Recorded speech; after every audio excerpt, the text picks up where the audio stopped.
ഈശോയ്ക്കും ദൈവമാതാവിനും എന്നെയും എൻ്റെ കുടുംബത്തെയും മാതാവിൻ്റെ പ്രത്യക്ഷീകരണത്തിൻ്റെ സാക്ഷിയായി മാറ്റിയതിൽ ഞാൻ മാതാവിനും ഈശോയ്ക്കും കോടാനുകോടി നന്ദി പറയുന്നു. എൻ്റെ പേര് ഷെറിൻ, ഇതെൻ്റെ ഭർത്താവ് റീഗൻ, ഇത് ഞങ്ങളുടെ മകൻ, രണ്ടാമത്തെ മകൻ മാർസലിൻ. കൃപാസനത്തിൽ വന്ന് പ്രാർത്ഥിച്ചതിൻ്റെ ഫലമായി ഞങ്ങൾക്ക് ലഭിച്ച ഒരു അനുഗ്രഹത്തെപ്പറ്റി പറയാൻ വേണ്ടിയിട്ടാണ് ഞങ്ങളിവിടെ ആയിരിക്കുന്നത്. ഞങ്ങൾ വരുന്നത് വൈപ്പിൻ പെരുമ്പള്ളി തിരുക്കുടുംബ ദേവാലയത്തിൽ നിന്നാണ്. ഞാൻ കൃപാസനത്തിൽ ഉടമ്പടി എടുക്കുന്നത് 2022 ഓഗസ്റ്റ് 8-ാം തീയതിയാണ്. ഈ കഴിഞ്ഞ ഏപ്രിൽ മാസം 22-ാം തീയതി ഞങ്ങളുടെ ജീവിതത്തെ മാറ്റിമറിച്ച ഒരു അത്ഭുതം നിങ്ങളുമായി ഷെയർ ചെയ്യാനായിട്ട് ഞങ്ങൾ ആഗ്രഹിക്കുകയാണ്. 22-ാം തീയതി എൻ്റെ മകന് പനി വന്നു. ഞങ്ങൾ രണ്ടുപേരും ജോലിക്ക് പോകുന്ന വ്യക്തികളാണ്. അന്നത്തെ ദിവസം രാവിലെ കുഴപ്പമൊന്നും ഉണ്ടായിരുന്നില്ല. മകൻ ഒരു ബന്ധുവിൻ്റെ വീട്ടിൽ പോയിരുന്നു. വൈകുന്നേരം വരുന്നത് പനിയായിട്ടാണ്. അപ്പോൾ വൈകുന്നേരം വന്നപ്പോൾ മകന് വലിയ പ്രശ്നമൊന്നും തോന്നിയില്ല. ചോദിച്ചപ്പോൾ അവിടെ ഉണ്ടായിരുന്ന മെഡിസിൻ കൊടുത്തെന്നാണ് പറഞ്ഞത്. പിറ്റേ ദിവസം ഞാൻ ഞങ്ങളുടെ വീടിനടുത്തുള്ള ഒരു ക്ലിനിക്കിൽ നിന്ന് മരുന്ന് വാങ്ങി മകന് കൊടുത്തു. ഹസ്ബൻഡ് അന്ന് ലീവ് എടുത്തു. എനിക്ക് ജോലിക്ക് പോകേണ്ട ആവശ്യമുണ്ടായിരുന്നു. അങ്ങനെ അന്നത്തെ ദിവസം വലിയ കുഴപ്പങ്ങളും ഇല്ലാതെ പോയി. പിറ്റേ ദിവസം ഞാൻ ലീവ് എടുത്തു. ഹസ്ബൻഡിനോട് പറഞ്ഞു, ജോലിക്ക് പോയിക്കോ, ഇന്ന് ഞാൻ മോനെ നോക്കിക്കോളാം. ഉച്ചവരെ നോക്കിയിട്ടും അവന് പനി കുറയാത്തൊരവസ്ഥ.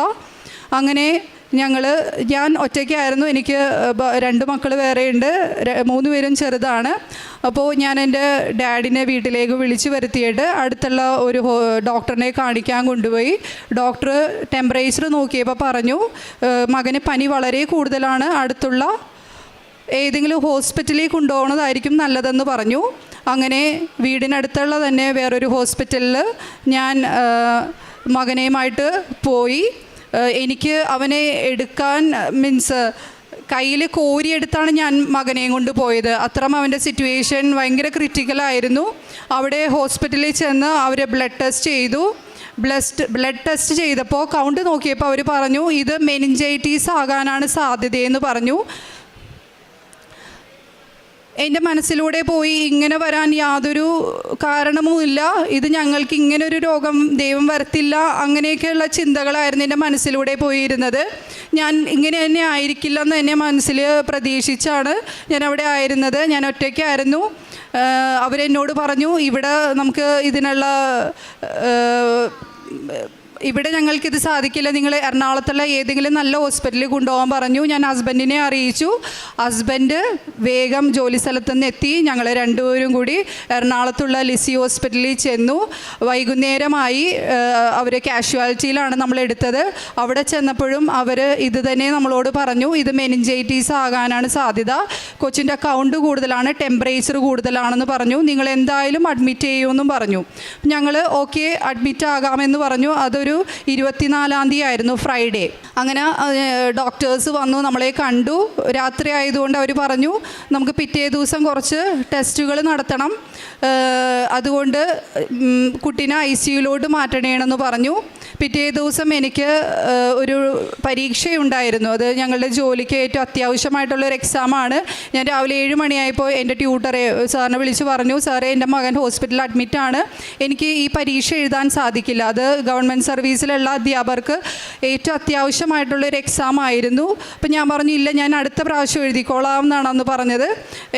പിന്നീട് എൻ്റെ വേറൊരു സാർ എന്നെ വിളിച്ച് പറഞ്ഞു, ഷെറിൻ ഇവിടെ വന്നാൽ മതി, 9:30 എത്തണം എന്നാണ് ഇൻസ്ട്രക്ഷൻ. ഷെറിൻ 11 മണിക്ക് വന്നാൽ മതി, പരീക്ഷ എഴുതിയിട്ട് പോയിക്കോ, ഇനി 6 മാസം കഴിഞ്ഞേ വിളിക്കോളൂ എന്ന് പറഞ്ഞു.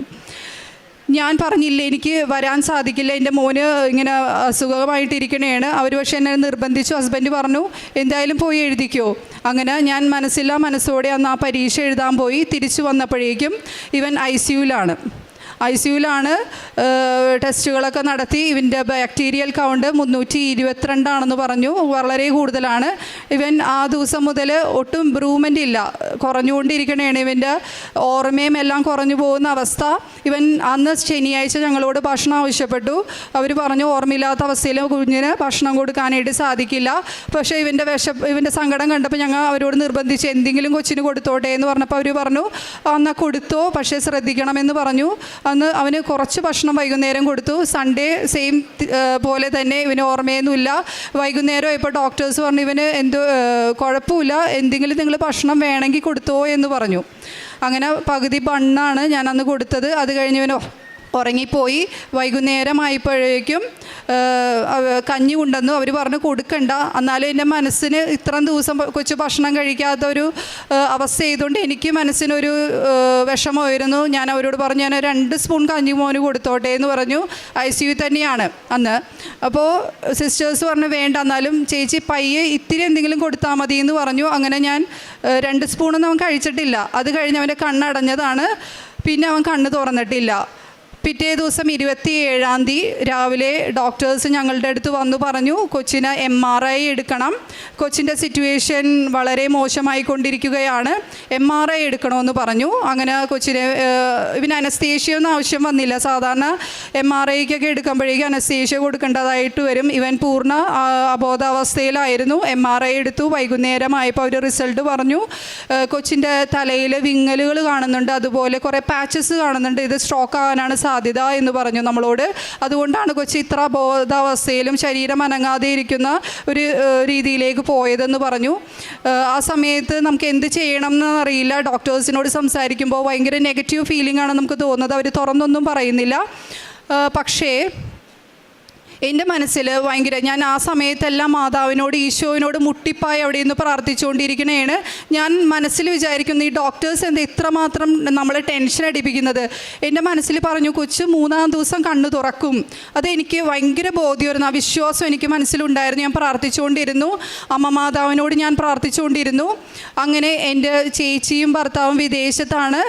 ചേട്ടൻ എന്നെ വിളിച്ചു പറഞ്ഞു ചേട്ടൻ കൃപാസനത്തിൽ വന്നിട്ടുണ്ട്, ചേച്ചിയും ഇവിടെ ഉടമ്പടി എടുത്തിട്ടുണ്ട്. അപ്പോൾ എന്നോട് പറഞ്ഞു നിങ്ങളുടെ സിറ്റുവേഷൻ എന്താണെന്ന് ഞങ്ങൾക്കറിയില്ല, നീ എങ്ങനെയാണെങ്കിലും കൃപാസനത്തിൽ പോയി മാതാവിനോട് മുട്ടിപ്പായി പ്രാർത്ഥിക്കണം, ഈശോനോട് നീ പ്രാർത്ഥിക്കണമെന്ന് പറഞ്ഞു. ഞാൻ പറഞ്ഞു എൻ്റെ കയ്യിൽ പത്രമൊന്നുമില്ല, ഇവിടുത്തെ ഒരു രേഖകളും ഇല്ല, ഞാൻ ഹോസ്പിറ്റലിൽ നിന്ന് എങ്ങനെ പോകുമെന്ന് എൻ്റെ മനസ്സിൽ ഭയങ്കര വിഷമത്തിലാണ് ഞാൻ ചിന്തിച്ചത്. ഞാൻ എൻ്റെ മമ്മിനെ വിളിച്ചു പറഞ്ഞു മമ്മി ഇങ്ങനെ അലമാരയിൽ ഞാൻ കൃപാസനത്തിൽ രേഖകൾ വെച്ചിട്ടുണ്ട്, ഹസ്ബൻഡിൻ്റെ കയ്യിൽ കൊടുത്തു വിടണമെന്ന് പറഞ്ഞു. പിറ്റേ ദിവസം 28-ാം തീയതി ഹസ്ബൻഡ് വെളുപ്പിനെ പോയി അവിടുത്തെ രേഖകൾ എടുത്തുകൊണ്ട് വന്നു. ഉടമ്പടി പത്രത്തിൻ്റെ രേഖകൾ എടുത്തുകൊണ്ട് വന്നു.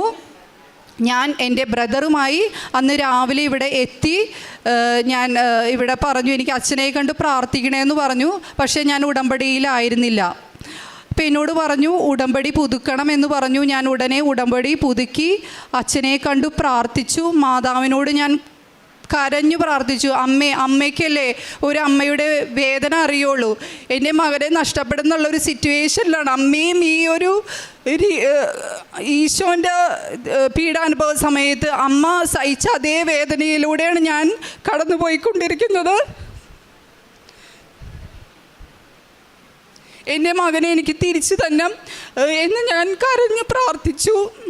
ആ സമയം ഈശോ പീഡാനുഭവ സമയത്ത് മാതാവിൻ്റെ മനസ്സിൽ കൂടി കടന്നുപോയ പല കാര്യങ്ങളും നമ്മൾ ബൈബിളിലൂടെ വായിച്ചിട്ടുണ്ട്. ഉണ്ണിയായി പിറന്ന ആ സമയം മുതൽ ആ മരണസമയം വരെയുള്ള അമ്മയുടെ ഓർമ്മകൾ, അതുപോലെ എൻ്റെ മനസ്സിലൂടെ എൻ്റെ മകൻ്റെ എനിക്ക് ജനിച്ച് എൻ്റെ കയ്യിൽ കിട്ടിയ ആ ഓർമ്മകളെല്ലാം എൻ്റെ മനസ്സിലൂടെ പോയി. ഞാൻ അമ്മനോട് പറഞ്ഞു മെയ് 25-ാം തീയതി ഞാനിവിടെ വന്ന് സാക്ഷ്യം ചെയ്യും, പക്ഷേ ഞങ്ങൾക്കന്ന് സാധിച്ചില്ല. അപ്പോൾ ഹസ്ബൻഡാണ് പറഞ്ഞത് 2-ാം തീയതി ഇവൻ്റെ ബർത്ത്ഡേ ആണ്, ജൂൺ 2-ാം തീയതി ബർത്ത്ഡേ ആണ്, അന്ന് നമുക്ക് വന്ന് സാക്ഷ്യം പറയാമെന്ന് പറഞ്ഞു. അങ്ങനെ ഞാനിവിടുന്ന് പ്രാർത്ഥിച്ച് ആ ഒരു വിശ്വാസത്തോടെയാണ് ഞാൻ മടങ്ങി ഹോസ്പിറ്റലിലേക്ക് പോയത്. ജോസഫ് അച്ഛനെ കണ്ടു പ്രാർത്ഥിച്ചു. അച്ഛൻ നമുക്ക് എന്തെങ്കിലും എവിഡൻസ് വേണം. അപ്പം ഞാൻ കൊച്ച് വെൻറ്റിലേറ്ററിലായ ഫോട്ടോയും അതുപോലെ തന്നെ ഇവൻ്റെ സിറ്റുവേഷൻ എഴുതിയ രേഖകൾ അച്ഛനെ കാണിച്ചു. അച്ഛൻ അത് തൈലം പൂശി പ്രാർത്ഥിച്ചു. മാതാവിൻ്റെ അടുത്ത് പോയി ബ്ലെസ് ചെയ്തു. ഞങ്ങൾക്ക് വേണ്ടി പ്രാർത്ഥിച്ചു. അച്ഛൻ എന്നെ തിരിച്ചു വിട്ടു. അങ്ങനെ ഞാൻ ഹോസ്പിറ്റലിലെത്തി. ഡോക്ടേഴ്സ് വന്നു. ഡോക്ടേഴ്സ് ഞങ്ങളോട് പറഞ്ഞു 322 ബാക്ടീരിയ കൗണ്ട് വെറും 36 കുറഞ്ഞു. ഇത് മാതാവ് എൻ്റെ മോനെ അപ്പം തന്നെ തൊട്ട് സുഖപ്പെടുത്തിയതാണെന്ന് ഞാൻ വിശ്വസിക്കുന്നു. ഈശോ ഞങ്ങൾക്ക് തന്ന വലിയൊരു അനുഗ്രഹമായി ഞങ്ങളിതിനെ കാണുന്നു. അതുപോലെ തന്നെ അപ്പോൾ തന്നെ ഹസ്ബൻഡ് പറഞ്ഞു, ഞാൻ പിറ്റേ ദിവസം ഞാൻ ഉടമ്പടി എടുക്കാൻ പോണേണ്, രാവിലെ ഞാൻ ഉടമ്പടി എടുക്കാൻ പോകും. ഞാൻ പറഞ്ഞു ധൈര്യത്തോടെ പോയിക്കോ, മാതാവ് നമ്മളെ കാത്തോളൂ, ഈശോ നമ്മളെ കാത്തോളൂ എന്ന് ഞാൻ പറഞ്ഞു. അങ്ങനെ പിറ്റേ ദിവസം ഹസ്ബൻഡ് രാവിലെ വെളുപ്പിനെ ഇവിടെ എത്തി ഉടമ്പടി എടുത്തു, പ്രാർത്ഥിച്ചു പോന്നു. അങ്ങനെ 3-ാമത്തെ ദിവസം എൻ്റെ മകൻ കണ്ണു തുറന്നു. ഡോക്ടേഴ്സ് അത് വലിയൊരു അത്ഭുതമായിട്ടാണ് കണ്ടത്. അവർ പറഞ്ഞു ഇത്രയും പെട്ടെന്നുള്ള റിക്കവറി ഇങ്ങനെ സംഭവിച്ചിട്ടില്ല, ഇത്ര ഹെവി ഫീവർ ആയിരുന്നു. നമ്മളോട് ഇൻഡയറക്റ്റ്ലി പല ആൾക്കാരും, അതായത് ഹസ്ബൻഡിൻ്റെ ഓഫീസിലുള്ള സാറിൻ്റെ സിസ്റ്റർ, അവിടുത്തെ ഡോക്ടറാണ്, അവർ നമ്മളോട് പറഞ്ഞത് ഒരു മിറാക്കിൾ നടക്കണം, നിങ്ങളുടെ മകനെ നിങ്ങൾക്ക് തിരിച്ചു കിട്ടണേ, ദൈവത്തിനോട് മുട്ടിപ്പായി പ്രാർത്ഥിച്ചോ എന്നാണ് പറഞ്ഞത്. ഒരു മിറാക്കിൾ നടന്നാൽ മാത്രമേ നിങ്ങളുടെ മോനെ ഇനി തിരിച്ച് നിങ്ങൾക്ക് കിട്ടുള്ളൂ എന്നുള്ളൊരു രീതിയിലാണ് നമ്മളോട് പറഞ്ഞത്. കഴിഞ്ഞിട്ടാണ് ഹസ്ബൻഡ് എന്നോട് ഈ കാര്യങ്ങളെല്ലാം പറയുന്നത്. അങ്ങനെ ഒരു മിറാക്കിൾ ഞങ്ങളുടെ ജീവിതത്തിൽ നടന്നു. അങ്ങനെ കൊച്ച് കണ്ണ് തുറന്നു. പിന്നെ ഒരുപാട് മാറ്റങ്ങൾ പെട്ടെന്ന് അപ്പോൾ സിസ്റ്റേഴ്സ് നമ്മളോട് പറയും ഇങ്ങനെ അസുഖം വന്ന കുട്ടികൾക്ക് പല പ്രശ്നങ്ങളും ഉണ്ടാവാൻ സാധ്യതയുണ്ട്, അത് നിങ്ങൾ മനസ്സിലാക്കണം, ചിലപ്പോൾ കണ്ണിന് കാഴ്ച പോകും. അങ്ങനെയാണ് ഇവിടുന്ന് പല കുട്ടികളും പോയിരിക്കുന്നത്. ചെവി കേൾവി കുറവുണ്ടാവാം, നടക്കാൻ ബുദ്ധിമുട്ടുണ്ടാവാം, ഓർമ്മയുണ്ടാവില്ല. പക്ഷേ എനിക്ക് വിശ്വാസം ഉണ്ടായിരുന്നു, എൻ്റെ മാതാവും ഈശോയും എൻ്റെ മകനെ പൂർണ്ണ സൗഖ്യം തന്ന് അനുഗ്രഹിക്കുമെന്ന് ഞാൻ പൂർണ്ണമായി വിശ്വസിച്ചു. അതുപോലെ അവന് ഡേ ബൈ ഡേ അത് കഴിഞ്ഞതിന് ശേഷം ഞങ്ങൾ ഉടമ്പടിയിലായിരുന്നു. രാവിലെ എത്ര നേരത്തെ ഞങ്ങൾ എഴുന്നേച്ച് ഞങ്ങൾ രണ്ടുപേരും കൂടി രാവിലത്തെ അച്ഛൻ്റെ ടോക്ക് കേൾക്കും, ഞങ്ങൾ മുട്ടുമേലിരുന്ന് പ്രാർത്ഥിക്കും. തിരികെത്തിച്ച് ഹോസ്പിറ്റലിൽ വൈകുന്നേരം ഞങ്ങൾ മുഴുവൻ പ്രാർത്ഥനയിലായി. നമുക്ക് ഇനി വേറെ ഒന്നും ശരണപ്പെടാനില്ല, ദൈവവും മാതാവും മാത്രവും നമുക്ക് വേണ്ടി ഇനി എന്തെങ്കിലും ചെയ്യണമെങ്കിൽ ദൈവത്തിനും മാതാവിനും സാധിക്കുകയുള്ളൂ എന്നുള്ളൊരു വിശ്വാസം എനിക്കുണ്ടായിരുന്നു. അങ്ങനെ കൊച്ച് ഇമ്പ്രൂവ് ആയി കഴിഞ്ഞു. പക്ഷേ അവൻ തല നിവർത്താനോ അവന് ഇരിക്കാനോ ഒന്നും ശേഷിയുണ്ടായിരുന്നില്ല. പിന്നെ അവർ നമ്മളോട് പറഞ്ഞു നമുക്കൊരു സെക്കൻഡ് MRIയും കൂടി എടുക്കണം, കാരണം ഇനി എന്തെങ്കിലും സ്ട്രോക്ക് വന്നിട്ടുണ്ടോ എന്നറിയാൻ വേണ്ടിയിട്ടാണ്. അവർ നമ്മളോട് തീർത്തും പറഞ്ഞു കഴിഞ്ഞ MRIയിൽ കണ്ട ഈ പറയുന്ന നീർക്കെട്ടലുകളും അതുപോലെ തന്നെ പാച്ചസ് എന്ന് പറയുന്ന സ്ട്രോക്ക് പോലെയുള്ള ബ്ലഡ് കോട്ടിങ്ങും പോകാൻ ഒരു സാധ്യതയും ഇല്ല. അതുകൊണ്ട് നിങ്ങൾ അതിനെക്കുറിച്ച് വിഷമിക്കേണ്ട, അത് സാവധാനം സമയമെടുത്തേ പോകുള്ളൂ എന്ന് നമ്മളോട് പറഞ്ഞിട്ടുണ്ടായിരുന്നു. അങ്ങനെ ഞങ്ങൾ രണ്ടാമത്തെ MRIക്ക് 11/5 എന്ന് പറയും കഴിഞ്ഞ മെയ് മാസം നമ്മൾ MRI എടുത്തു. ഞാൻ കണ്ണീരോടെ പ്രാർത്ഥിച്ചുകൊണ്ടിരുന്നു. ഞങ്ങൾക്ക് വലിയൊരു സാക്ഷ്യം പറയാൻ വേണ്ടിയിട്ട് ഇടവരുത്തണേന്ന് മാതാവിനോട് ഈശോനോട് ഞാൻ കൈയുരുത്തി പ്രാർത്ഥിച്ച് കരഞ്ഞുകൊണ്ടിരുന്നു. MRI കഴിഞ്ഞു, ഞങ്ങൾ തിരിച്ച് റൂമിലോട്ട് മാറ്റി. വൈകുന്നേരം ആയപ്പോൾ ഡോക്ടേഴ്സ് കുറവുണ്ടെന്ന് മാത്രം പറഞ്ഞുള്ളൂ, അവളെ ജൂനിയർ ഡോക്ടേഴ്സ്. പിറ്റേ ദിവസം നമ്മൾ ന്യൂറോ ഡോക്ടറിനെ കാണാനായിട്ട് പറഞ്ഞു. അങ്ങനെ ന്യൂറോ ഡോക്ടറിനെ കണ്ടു. ഡോക്ടർ നമ്മളെ കമ്പയർ ചെയ്ത് കാണിച്ചു തന്നു. ആദ്യം എടുത്ത MRIയും രണ്ടാമത്തെ എടുത്ത MRIയും. ആദ്യത്തെ MRIയിൽ ഇന്ന പ്രശ്നങ്ങളെല്ലാം കാണിച്ചു തന്നു. രണ്ടാമത്തെ MRIയിൽ കൊച്ചിന് പൂർണ്ണ സൗഖ്യം തന്ന് ഈശോയും മാതാവും ഞങ്ങളെ അനുഗ്രഹിച്ചു. അവർക്ക് തന്നെ അത്ഭുതമായിരുന്നു. പിന്നെ അവർ പറഞ്ഞു മോന് യാതൊരു പ്രശ്നവും ഇല്ല, നിങ്ങൾ പോയിക്കോ എന്ന് പറഞ്ഞു. പിറ്റേ ദിവസം തന്നെ നമ്മളെ ഡിസ്ചാർജ് ചെയ്തു. എന്നാലും കൊച്ചിന് കാല് കുത്തി നടക്കാനുള്ള ബുദ്ധിമുട്ടുകളൊക്കെ ഉണ്ടായിരുന്നു. എന്നുവെച്ചാൽ ഇത്രയും ദിവസം ICUലും ഒക്കെ ആയതുകൊണ്ട് അവന് അതിൻ്റേതായ മസിൽ പവറൊക്കെ കുറച്ച് കുറവായിരുന്നു. അങ്ങനെ ഞങ്ങളുടെ അടുത്ത് ഇവിടെ കൃപാസനത്തിൽ എപ്പോഴും വരികയും പ്രാർത്ഥിക്കുകയും ചെയ്യുന്ന ഒരു ആൻറ്റി, അവർ അഖണ്ഡ ജപമാല ചൊല്ലി പ്രാർത്ഥിക്കുന്ന ഒരു ആൻറ്റിയാണ്. അന്നത്തെ ഒരു ദിവസം, ഒരു സാറ്റർഡേ, അവർ ഞങ്ങളുടെ മകന് വേണ്ടി നമ്മൾ ആവശ്യപ്പെടാതെ തന്നെ മകന് വേണ്ടി അവർ മുട്ടിപ്പായി പ്രാർത്ഥിച്ചു. വൈകുന്നേരമായപ്പോൾ ഞങ്ങളുടെ കുടുംബ പ്രാർത്ഥന എല്ലാം കഴിഞ്ഞ സമയത്ത് അവർ വീട്ടിലേക്ക് കയറി വന്ന് മാതാവിൻ്റെ തൈലം കൊച്ചിൻ്റെ ശിരസിലും കയ്യിലും കാലിലെല്ലാം പ്രാർത്ഥിച്ച് തേച്ച് ധൈര്യമായിരിക്കാൻ പറഞ്ഞു. എനിക്കിവിടുത്തെ നൊവേന പുസ്തകം തന്നു, എന്നോട് പറഞ്ഞു പ്രാർത്ഥിക്കണമെന്ന് പറഞ്ഞു. പിറ്റേ ദിവസം ഞായറാഴ്ച ഞാൻ അടുക്കളയിൽ പണിയെടുക്കുന്ന സമയത്ത് മോൻ നടന്നു വന്നതായിട്ട് എനിക്ക് കണ്ടു. അപ്പോൾ ഇത് മാതാവ് എൻ്റെ മോന് ഇത്രയും പെട്ടെന്ന്, സമയക്കുറവിൻ്റെ മാതാവ് പെട്ടെന്ന് എൻ്റെ മോനെ സുഖപ്പെടുത്തിയതാണെന്ന് ഞാൻ വിശ്വസിക്കുന്നു. അതുപോലെ തന്നെ ഇതാണ് ഞങ്ങളുടെ ജീവിതത്തിൽ ഏറ്റവും വലിയൊരു അനുഗ്രഹം ദൈവം തന്നത്. അതുപോലെ തന്നെ ഞാൻ പറഞ്ഞതുപോലെ ഞാൻ 2022 ഓഗസ്റ്റ് 8 ഇവിടെ ഉടമ്പടി എടുക്കുന്നത്. എനിക്ക് ഞാനൊരു അധ്യാപികയാണ്. അപ്പോൾ സ്കൂളിൽ വർക്ക് ചെയ്യണമെങ്കിൽ നമുക്ക് സെറ്റ് എന്ന് പറയുന്ന ഒരു എക്സാം ക്വാളിഫൈഡ് ആകണമെന്ന് നിർബന്ധമാണ്. അങ്ങനെ ഞാൻ 2 തവണ പരീക്ഷ എഴുതിയിട്ടും ഞാൻ പാസ്സായില്ല. 3ാമത്തെ തവണ ഞാൻ പരീക്ഷ എഴുതി റിസൾട്ട് കാക്കുന്ന സമയത്താണ് ഇവിടെ വന്ന് ഉടമ്പടി എടുക്കുന്നത്. റിസൾട്ട് 31-ാം തീയതി വന്നു. അത്ഭുതകരമായി മാതാവ് എന്നെ പാസ്സാക്കി. ഈശോയും മാതാവും എന്നെ ആ ഒരു എക്സാം പാസ്സാകാനായിട്ട് സഹായിച്ചു.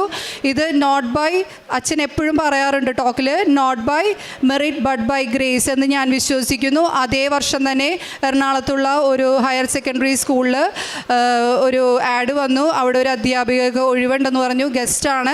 എനിക്ക് അവിടെ ആ സമയത്ത് ഞാൻ ഇൻ്റർവ്യൂ അറ്റൻഡ് ചെയ്തു. എൻ്റെ കയ്യിൽ കാശുരൂപവും മാതാവിൻ്റെ തൈലമൊക്കെ പൂശി കയ്യിൽ കാശുരൂപവും കൊണ്ടാണ് ഞാനന്ന് പോയി ഇൻ്റർവ്യൂ അറ്റൻഡ് ചെയ്തത്. ആ ഇൻ്റർവ്യൂവിൽ ഒരു പോസ്റ്റേ ഉണ്ടായിരുന്നുള്ളൂ. ആ ഒരു പോസ്റ്റിൽ ഗസ്റ്റായിട്ട് എന്നെ ആദ്യം നിയമിച്ചു. അതിനുശേഷം അതേ സെയിം വർഷം തന്നെ അവിടെ പെർമനൻ്റ് ആയിട്ടുള്ള ഇൻ്റർവ്യൂ വിളിച്ചു. മാതാവിൻ്റെ വലിയൊരു സാന്നിധ്യമായ ഇൻ്റർവ്യൂവിൽ എനിക്ക് ഉടനീളം ഉണ്ടായിരുന്നു. അനേകായിരം ആൾക്കാർ, തിരുവനന്തപുരം മുതലുള്ള ഒരുപാട് ആൾക്കാർ അവിടെ വന്നു. ഒരു പോസ്റ്റേ ഉണ്ടായിരുന്നുള്ളൂ. ആ ഒരു പോസ്റ്റിലേക്ക് മാതാവും ഈശോയുമാണ് എന്നെ കൈ പിടിച്ച് ഉയർത്തിയതെന്ന് ഞാൻ വിശ്വസിക്കുന്നു. ഞങ്ങൾ എപ്പോഴും ആദ്യം എനിക്ക് പല വീഴ്ചകളും വന്നിട്ടുണ്ട്. ഉടമ്പടി എടുത്തിട്ട് ഞാൻ പൂർണ്ണമായി എനിക്കൊന്നും ചെയ്യാൻ സാധിച്ചില്ല. അതിനെല്ലാം ഞാൻ മാതാവിനോട് ഈശോനോട് ഞാൻ ഈ ഒരവസരത്തിൽ ഞാൻ മാപ്പ് അപേക്ഷിക്കുന്നു. ഇനി എൻ്റെ ജീവിതം മാതാവിനും ഈശോയ്ക്കും വേണ്ടി ഞാൻ സമർപ്പിക്കുന്നു. പ്രേക്ഷിത പ്രവർത്തനം എനിക്ക് പത്രം കൊടുക്കാൻ ആദ്യമൊക്കെ എനിക്ക് മുഴുവൻ സാധിച്ചിട്ടില്ല. ഈ ഒരു അനുഭവത്തിന് ശേഷം എനിക്ക് കിട്ടിയ 3 കെട്ട് പത്രമാണ്. അത് ഞാൻ എല്ലാവർക്കും കൊടുത്തു തീർത്തു. പാവങ്ങൾക്ക് ഭക്ഷണം എനിക്ക് കൊടുക്കാനായിട്ട് സാധിച്ചു.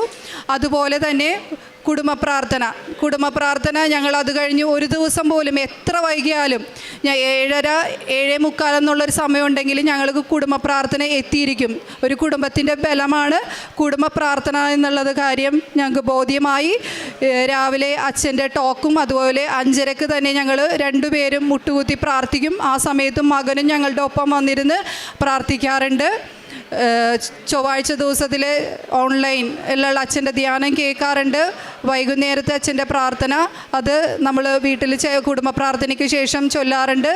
അതുപോലെ തന്നെ എൻ്റെ അപ്പോയിൻമെൻറ്റ് പാസ്സാകുന്ന സമയത്തെല്ലാം ഞാൻ ഈ ഉപ്പായിട്ടാണ് ഞാൻ RDD ഓഫീസിൽ പോകുന്നത്. ഭയങ്കര ബുദ്ധിമുട്ടാണ് ഒരു അപ്പോയിൻമെൻറ്റ് പാസ്സായി എടുക്കുക എന്നുള്ളത്. അപ്പോൾ എൻ്റെ അധ്യാപകർ എന്നോട് പറയും കാശുരൂപം കയ്യിൽ കൊണ്ടുപോയിക്കോ എന്ന് പറയും.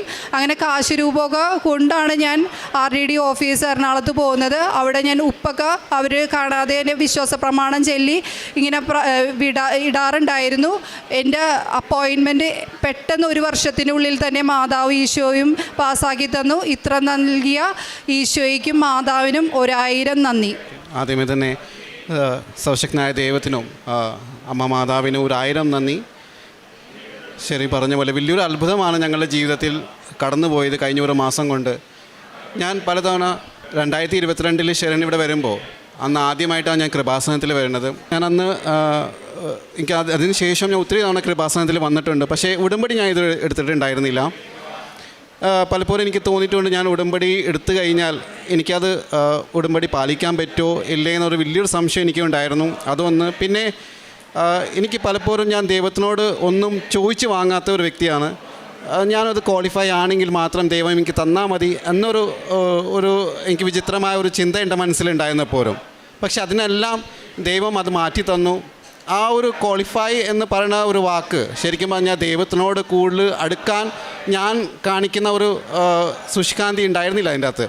കാരണം പലപ്പോഴും ഞാൻ എങ്ങനെയാണ് ജീവിക്കുന്നത് ഞാൻ അതുപോലെ ജീവിക്കും. പ്രാർത്ഥിക്കാറുണ്ട്, പക്ഷേ അത്രയും ആഴത്തിൽ ഞാൻ പ്രാർത്ഥിക്കാറില്ല. കുർബാനയ്ക്ക് പോകാറുണ്ട്, പക്ഷേ ഞായറാഴ്ചകൾ മാത്രം.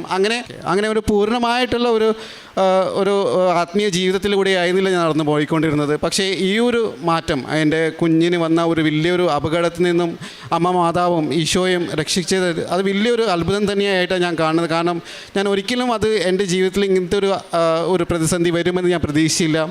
അതും ഇത്രയും കുറഞ്ഞ ഒരു കുഞ്ഞിന് ഇത്രയും ഒരു മാരകമായിട്ടൊരു അസുഖം വരും ഞാൻ ഒട്ടും പ്രതീക്ഷയില്ല. പക്ഷേ അവിടെ നിന്നും എന്നെ ഉയർത്തിക്കൊണ്ടുവന്നത് ഈശോയാണ്.